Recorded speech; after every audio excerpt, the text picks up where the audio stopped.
Gentlemen, I find this an evening of surprises. I came here through an understanding with the chairman that I, having reformed, was not to break over pledges made and drift into an after-dinner speech unless I saw immoralities or crimes being committed, and lo, I have waited in constant expectation that something would be said or done that would compel me to speak. But concerning what has been said and done here, I am bound to say that thus far they have been mere misdemeanors. I have been introduced to you as an example of the author and the publisher. I am one of the latest publishers, and I am one of the oldest authors, and certainly one of the best. When I came here, I expected to remain in some humble capacity outside of the door, and never dreamt of being made conspicuous by taking a seat high up among the distinguished guests. But then I am used to being made conspicuous.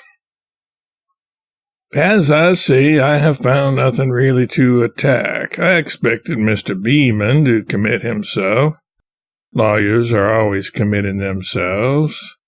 But Mr. Beeman was... Well, the fact is, his speech can actually be complimented. As to his attacking Ben, that is to say Ben Franklin, an old dead man, that can be explained. Franklin was sober because he lived in Philadelphia. Why, Philadelphia is a sober city today. What must it have been in Franklin's time? Why, it is as good as Sunday to be in Philadelphia now.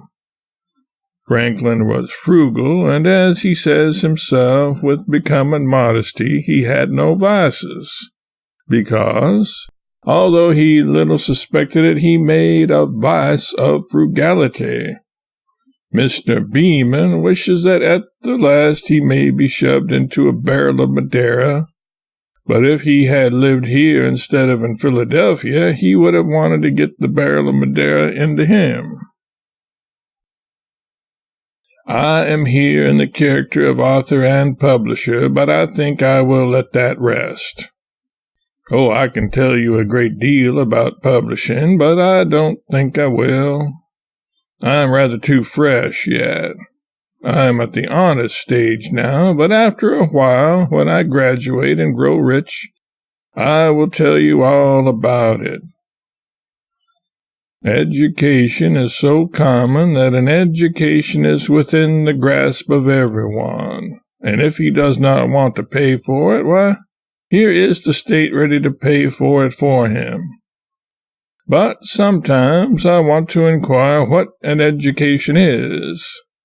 I remember myself, and all of you old fellows probably remember the same of yourselves, that when I went to school I was told that an adjective is an adverb and it must be governed by the third person singular and all that sort of thing.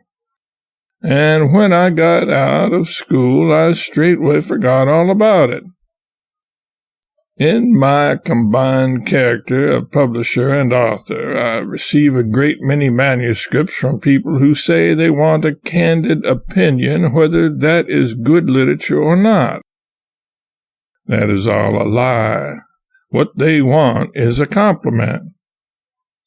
But as to this matter of education, the first thing that strikes you is how much teaching has really been done and how much is worthless cramming. You have all seen a little book called English as She is Spoke. Now, in my capacity of publisher, I recently received a manuscript from a teacher which embodied a number of answers given by her pupils to questions propounded.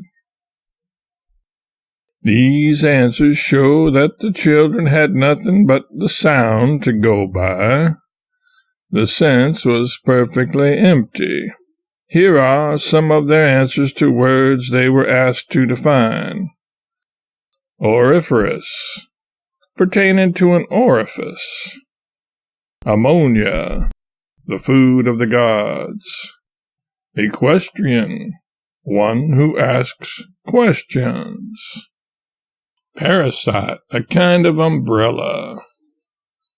Ipecac, a man who likes a good dinner.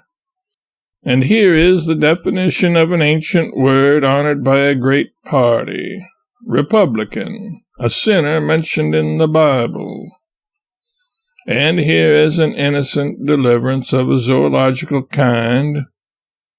There are a good many donkeys in the theological gardens. Here also is a definition which really isn't very bad in its way. Demagogue, a vessel containing beer and other liquids. Here, too, is a sample of a boy's composition on girls, which I must say I rather like.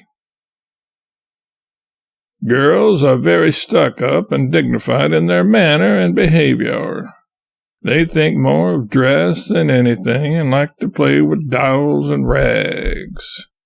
They cry if they see a cow in a far distance and are afraid of guns. They stay at home all the time and go to church every Sunday. They are always sick. They are always funny and making fun of boys' hands, and they say, "How dirty!" They can't play marbles. I pity them poor things. They make fun of boys and then turn round and love them. I don't believe they ever killed a cat or anything. They look out every night and say, "Oh, ain't the moon lovely?"